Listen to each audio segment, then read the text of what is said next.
Hi, everybody. Welcome to My Favorite Mistake. I'm Mark Graben. We're joined today by Lee Houghton. He is a business improvement coach.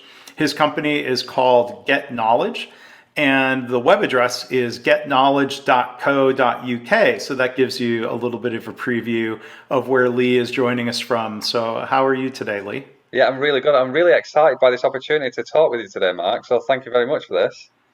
Yeah, well, I'm really excited about the conversation. Lee also has a podcast called Business Problems Solved, and I think I'll end up being a guest on that podcast, so I'll look forward to that as well. Lee, can you tell us, before we kind of get into the main topics of the day, tell us a little bit about the podcast real quick? Yeah, perfect. So it's called Business Problem Solved, as you said. I started about 2 years ago, and originally I wanted to start it to share the lessons that I believe that I've learned over the 15 years in change management. And what it's actually turned into, really, is an opportunity to chat with people that I never thought I would be able to learn from, and never thought that I would be able to engage in a conversation with. So it's actually a journal of my life for 2 years, but Hmm. also it's an amazing place where I have some amazing conversations with people like yourself, Mark, Hmm. where I learn, and hopefully the listeners learn as well, how to do and overcome some of the challenges that they face. Well, great. I hope people will check that out. Again, it's Business Problems Solved. And we've established the .co.uk part, and we've heard a little from you. Where exactly in the UK are you based out of? Yeah, so I don't really have an accent, so it's probably quite difficult to tell. So I'm from the north of England. I'm at a Yeah. town called Chorley, in between Manchester and Liverpool. That's where I reside. Yeah, I'm Chorley, born and bred, and I don't think I'll ever move away from here. I love the north of England. But Yeah. yeah, that's where I am. Yeah. It is a great accent, though. So. Thank you very much. So, we'll get right into things, Lee. As we talk about here on the show, what would you say is your favorite mistake? I absolutely love this question because it's made me really reflect on how many mistakes I have made. And I think it's fair to say that I have made a lot of mistakes. So to pick my favourite one has been a challenge. Hmm. I think back to like 16 years ago when I fell into improvement. My manager said to me that I'd be ideal for it, so I didn't choose improvement. Improvement chose me. And I went to the pub. It was a Wednesday, and I went to the pub that night. And after I'd got the acknowledgement letter to say I'm now going to be a lean coach in a government organisation, and I told my friends that this is what I was going to be. And my best mate looked at me and he said, "Oh, one of them." I says, "What do you mean, one of them?" He went, "One of them who come into where people work and tell them how to do their job better. If you come into where I work and tell me how to do my job better, I would tell you to go away," or words to that effect. Um, and so I never listened to that. I laughed that off. And then I think to like 3, 4 weeks later, as I was learning about lean and about improvement, and I attended a visual management training, and it was about performance boards, whiteboards. And Hmm. I left that training and I was all engaged. I knew the team I was going to be working with because I was supporting some of the more established team members. I knew the team I was working with, and I went over to the nearest whiteboard on a different team and I wheeled it towards the team that I was working with. And I was, "This is going to change your life. This is going to be amazing. I can't believe that we've not seen this before."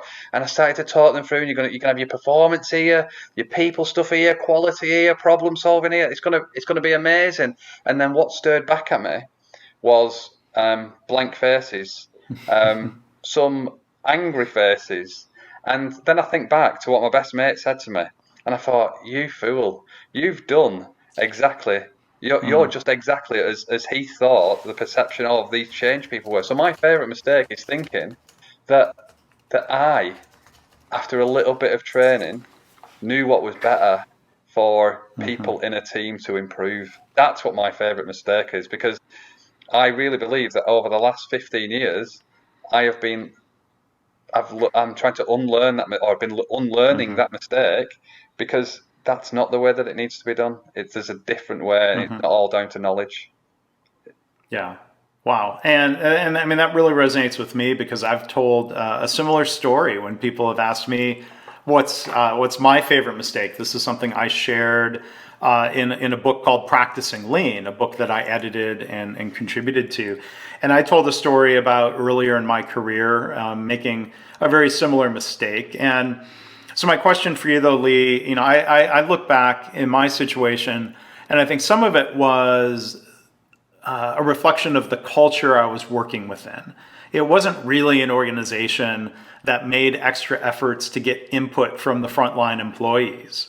There was sort of a culture of experts doing change to people. So thinking about the situation that you were in there, how much of that do you think was your mistake, or how much of that was the way you were taught to go about this in your Lean Six Sigma training? Yeah, so I think I have to take the bulk of the responsibility in this instance because it was my naivety. It was like I'd seen a light. I'd worked in that business, and I was promoted to an improvement person from within. And so, in seeing and going through this training, I had seen the light and I'd seen a better way to do it. And the culture and the improvement program was very tool centric, and it was like, oh, this is visual management, this is a whiteboard, this is what you need to do, and go and do it. And so that was the cultural part of it. It was like done to, tools thrown at. And my naivety was pick up that spanner, pick up that tool, pick up that whiteboard, and just go and show them, and they would also see the light. But I saw the light because I'd been removed from it. I wasn't in the work at that point in time, and I could see the opportunity that could be by this type of tool. And I just wrongly went and just told them exactly what they needed to do to make them better, but they weren't ready for that. They weren't ready Yeah. for it at all, and especially from somebody who was a peer a few weeks previous, thinking that in a few weeks or a few weeks since that actually he knows better. What a fool I was! What a fool I was! Yeah, and thinking back to your pub story, we can all imagine the actual words that were probably Yeah, said over a pint. We'll just leave that to everyone to fill in the blanks there, so we don't have to put an explicit label on the podcast episode, right? yeah, completely, completely. But I think that shows because that was a completely different organisation as well. And if I think back 15, 20 years, and if that's his perception in his organisation of how improvement was delivered in that environment, and then you hear all of the horror stories, or not horror stories, just all of the stories for how improvement was delivered and still is delivered in some quarters, then it's no wonder that that choice language was used when they thought it was being done too. Because in his head, my best mate Chris, in his head, he was like, I've sat on this line, I understand this job more than anybody else understands this job. Nobody who doesn't do this job can tell me how I can do my job better. That's why I'm getting paid. So yeah, it's and only on reflection do I see it as a huge mistake now. Yeah. Well, and it's a common mistake. It's a story I've heard a lot. But in your case, Lee, were you able to recover with that team? You got blank stares. I imagine then you didn't say, "Oh, right, never mind." I mean, you had to proceed. How did you go about that? Were you able to bring people along with the possibility of this whiteboard? To a degree, yes, but that was only because I was working with more experienced people, and also only because the culture of the organisation was to do two. And it was a set program of you will have this tool, then you will have this tool, and then you will have this tool, and then you will have this tool, and then you will have this tool, and then these tools all stick together. So in terms of recovery, yes, it was all delivered, but yes, it was all done too. So it wasn't as I would. It was not as I would encourage improvement to be delivered now because it was a predefined solution that thought everybody needed all of these things done in this way. So people didn't buy into it, and the biggest challenge throughout that whole program was to encourage people to use these things and to see the benefit and in the end, a lot of it was just wallpaper or was just furniture because the benefit wasn't there for people because they weren't brought into it in the right way to solve the right problems. It was seen as a silver bullet, and it's not. It wasn't a silver bullet. Yeah. So as you've learned over time, I mean, it seems like there's similar reflections that you've had and I've had from our experiences. In what ways is it a mistake to think that knowledge alone affects change? That's something, we could try to make a logical argument that Yeah. something is going to be positive. What are your thoughts on this idea of having to move beyond knowledge or moving beyond tools? A similar idea, I think. Yeah, no, it completely is, and I think it depends on who has the knowledge, because if it's the consultant or the coach that has the knowledge, then that's not right. It's the recipient, it's the person who's working on the process that really should have the knowledge. And ultimately, when we think about Get Knowledge as the company that myself and my business partner have got, that's the whole ethos of it. It's not for us to get knowledge; it's for you to get knowledge about what you do. And we've gone through a program, or we've gone through not a program. We've gone through like when we set up the business, we didn't want to call ourselves consultants. We wanted to call ourselves coaches because we wanted, Right. because it's about capability building and leaving the ownership of solution and mindset and thought and knowledge with the business and organization. So I think to get somebody to do something new, yes, you've got to get them to think different. You've also got to get them to do different. But if it's you that's holding on to that knowledge, then people aren't thinking different. They're using the same thoughts and same thinking that's created the situation and environment, and that's not going to prompt any different actions. So I think knowledge is an important part, but it's not your knowledge. It's the team's knowledge, and for them to learn them for themselves by making mistakes. And that's why I think the name of this podcast is a beautiful name for this podcast, because one thing we don't do is we don't make mistakes acceptable. And what I think you've got here, you're positively framing mistakes, which not very many people do. And that's the mindset thing as well. So if you can recognize that mistakes are a source of learning, then it makes it all possible. It makes you can improve. Your knowledge is increasing through learning ultimately.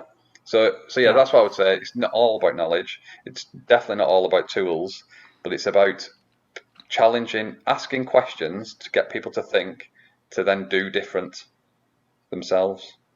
Yeah. I mean, it seems like there's a difference between being told knowledge, being the recipient of knowledge versus discovering and creating knowledge through action or experiments. And some of those experiments then will lead to outcomes we didn't desire. We may label that a mistake, but maybe it's more important to label it as learning. So it seems like you've learned. I mean, what are some of the approaches you take now to help inspire people to take action that creates their own learning? So I think one of the fundamental things is that I fully believe that the difference between good and great is the level of emotion that you can evoke in somebody. And if somebody feels something strong enough, if somebody feels that emotion, then they are going to be able to then take an action, and they'll be motivated to move from the current state to the future state, whatever that be, personally or professionally. And everybody's an individual. So my first step on everything is getting everybody to recognize that change starts with the individual. Change starts with them, whether it is the change facilitator or the person who is working on the process. Everybody has a role to play. And I think if you get everybody to accept that change starts with them, and then you can understand what their current thinking is about it and what's important to them, about the journey that you're about to embark on together. It's like, so I'm in no way, shape, or form a neuro scientist, and I'm not big on I'm a fan of psychology, but as you can probably tell, I'm not very articulate. And the brain is an amazing tool. It remembers Hmm. things in doesn't remember things in words. It remembers things in pictures and emotions. And if I was to Hmm. ask you, Mark, what's your oldest childhood memory? And if the listeners are listening and if they think about what the oldest childhood memory is, then you would probably go back to a time when you were well. How old? What's your oldest childhood memory, Mark?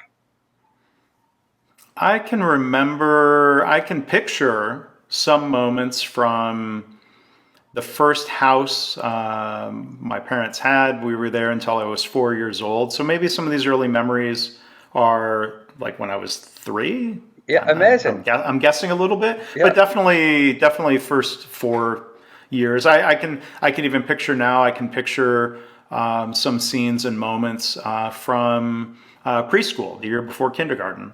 yeah, Yeah, amazing. And this is, if I was to ask you, what did you have for your lunch 3 weeks ago on a Wednesday? I don't know. You've not got a clue. Yeah, But no. that is how amazing the brain is. It remembers things in pictures and emotions. And when you were recalling some of those stories, then you were smiling as you were saying. So you've got an Hmm. emotion attached to those That's right. times at that point in time. So as change people, as facilitators of change, as leaders, if we can get people to feel things and positively about the journey that they are on, then they are going to remember the reason why they're doing it. They're going to have that motivation to move from the current state to the future state. And I think that is the most powerful thing. So the difference between good and great for me is your ability to get people to feel an emotion about what it is that you are wanting to do, whether that's a personal change, whether it's a professional change, but you've got to feel something. And too many change programs start with why it's important for the business, why we're going to reduce money off the we're going to save money off the bottom line, we're going to improve our productivity, which is Yeah. all good and well, but why? What is it for each individual? Yeah. I mean, what you said, the reasons why this is good for the business, that is knowledge that is rational. And people, my understanding of psychology, I think informs us that people are more complicated than that. Yep. I think it's unrealistic to tell people things like, well, check your emotions at the door, or this is just business. Well, business is made of people, and Yes. people have those emotions. So I think it's really smart of you to acknowledge that and try to build upon or tap into Yeah. that emotion. You're dead right. People um, are the most important part of leadership and of change, and every one of those people are different. And we have to recognize that what works for one person doesn't work for another person. I always remember, actually, I was leading a change initiative in public sector in the UK, and the solution required it was in an office base in an office, and the solution required an individual to move desks from here to just a desk to over here, literally 6 feet Mhm. away. And I thought it was the simplest thing for him to Yeah, do. sounds But like it. to him, it was the biggest change in the world. He had sat in that seat for 5, 6, 7, 8 years. He had the pictures of his kids that he was sat next to Josie, who he'd sat next to for a few years. And to ask him to move from this seat to another seat was the biggest thing in the world. But to me, as the person leading it, it was the smallest thing of the whole change program. And Yeah. and if you were to ask me what my second favourite mistake is, it would have been telling Mike that he needed to move from there to there without really understanding what it meant for him. Yeah. So yeah, it's all about people, Wow. Mark. Yeah, and that includes leaders. So I just wanted to go back a little bit. You talked earlier about change starts with individuals. When you're working with organizations, I mean that applies to leaders or executives. Do you have an opportunity in your work to try to influence them in terms of moving away from some of these old habits of forcing change on people? Or I think of the title, one of the books written by somebody I don't you may be familiar with. You worked in the public sector, John Seddon, who wrote a book called Freedom from Command and Control. Yeah. And those habits really run deep in people. What have you been able to do? As you've had your own lessons about not forcing change on people, what have you been able to work with leaders to try to move away from that old habit? Yeah, there's a whole host of things. So the first thing that springs to mind is I remember leading a change initiative across a shared service organizer or shared service part of a business, and it was multi-location, and it was it was a lean program that they were introducing, and I had the leadership team in front of me, and they had because they were working with some different consultancy brought in a framework that they needed to hit, and there was 5 levels of this framework. So they'd all been bought into this, achieving these 5 different levels of the framework, and everybody was aspiring to achieve a level 5. And when I was brought in, that was what they wanted me to help them achieve to get up there. So I sat them down. I sat the leadership team down, and I said, "Congratulations, you've achieved level 5. It's now the year," and I forward dated the year 3-4 years. I says, "Congratulations, you've achieved it. What an amazing achievement. Over the last 3 years, we have done this. And what I want to do now is just really reflect on what we've done, the journey we've been on, and how we've achieved it." So I called the senior manager up, and I'd pre-prepared a certificate. I handed them a certificate. I asked somebody to take a picture of us as we shook hands, and then we sat down. I said, "Let's now just consider. Let's look outside of the door of this room now." And I said, "What do we see? What do we see happening? What's happening? What are people using? What's the feeling like on the floor where we are? How do people feel? And what are they doing? And what conversations can we hear?" So I wanted to introduce all of the senses, but forward date the session into the future to get people to think 3 years on, they've achieved what they wanted to achieve. What things are happening out in the world? What conversations are happening? What they're hearing? And how does it feel living in that world? I said, "Brilliant." Okay, and we captured all of these things on the wall. And I said, "Right, okay, it's a load of hard work that we've done. Load of hard work of what we've done. What are the things that we've done now if we think back over the 3 years?" So then we plotted all of the things that have been achieved. And I said, "And what role have you played in this? What have you done?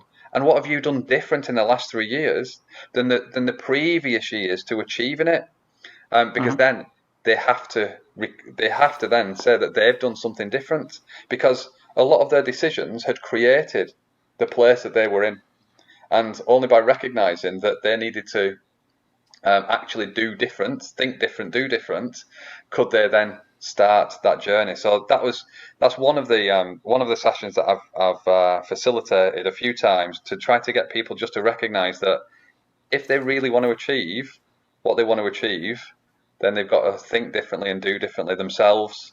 And by then creating that plan on the wall, and acknowledging what their own personal journeys were going to be, you could hold them to account. They could be accountable for that as well. I think it's getting people to see stuff, isn't it? They've got to visualize these things.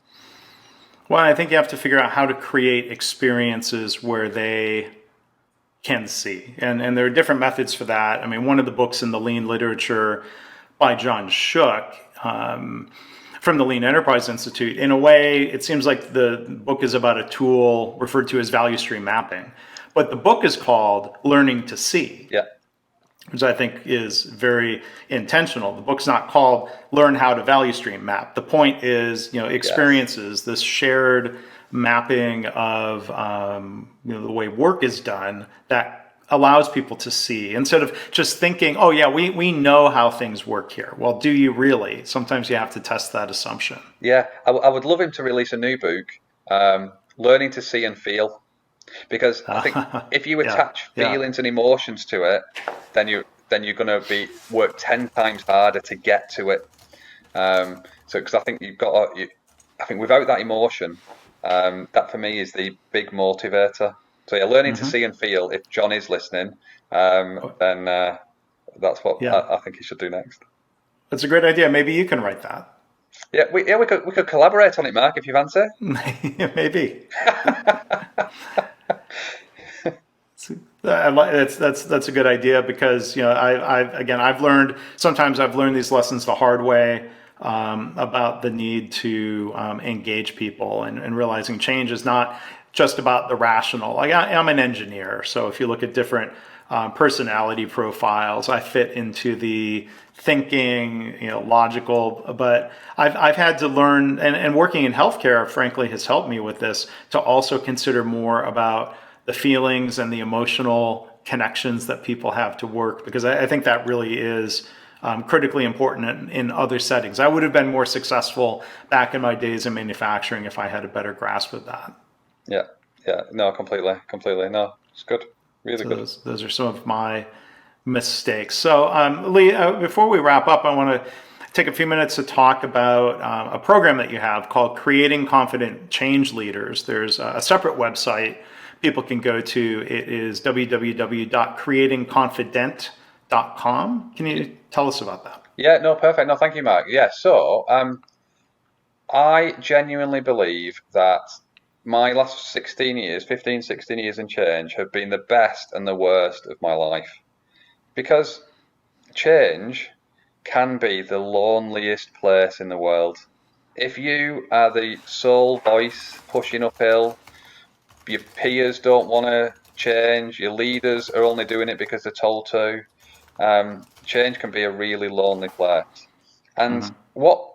when we were in lockdown in March last year, we were told I had a lot of time to reflect on my career in change, and what I wanted to do was to create a program to try to get people to see that how they're feeling, the challenges that they've got, and the challenges that they're seeing are the same as what a lot of other people are seeing within change. So I've created a group coaching program. There's an online program and there's a group coaching program. And the group coaching program is I think the ultimate solution for this because I bring together 10 like-minded people from different organizations through an 8-week program which is based on 5 modules.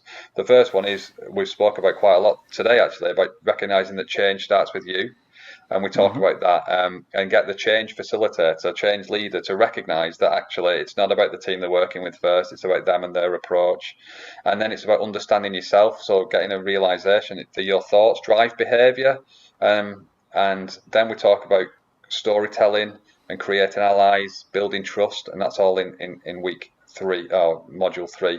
Then it's about influencing others. So after we've got a real good grasp of ourselves and actually the world that we're in and what our role is and how we can change, then we talk about other people and how we can influence other people because we can't do that if we don't recognize what we're doing. And then the fifth final module is act now, time's limited, because too many people procrastinate. And there's my biggest Mm-hmm. frustration, which if you're going to run another podcast and call it biggest frustration, I'll give you what mine is now. My Go biggest ahead. frustration is that those people that say that they want to get better, but they wait till Monday, the start of a month, the Yeah. start of a year, um, before they'll actually start to do something. So what I look to try to do in the final thing is we've had a lovely 8 weeks together. What can you do now, and what do you need to do to have the Mm-hmm. motivation to move Mm-hmm. forward in terms of forming habits and making it reality rather than waiting. So yeah, so that's the program. But ultimately, it's to bring together change professionals to normalise the challenges that they've got because it can be lonely, and I don't want people to feel the way that I felt because that was horrible. Yeah. Yeah. Well, it's good. I mean, to learn from those situations.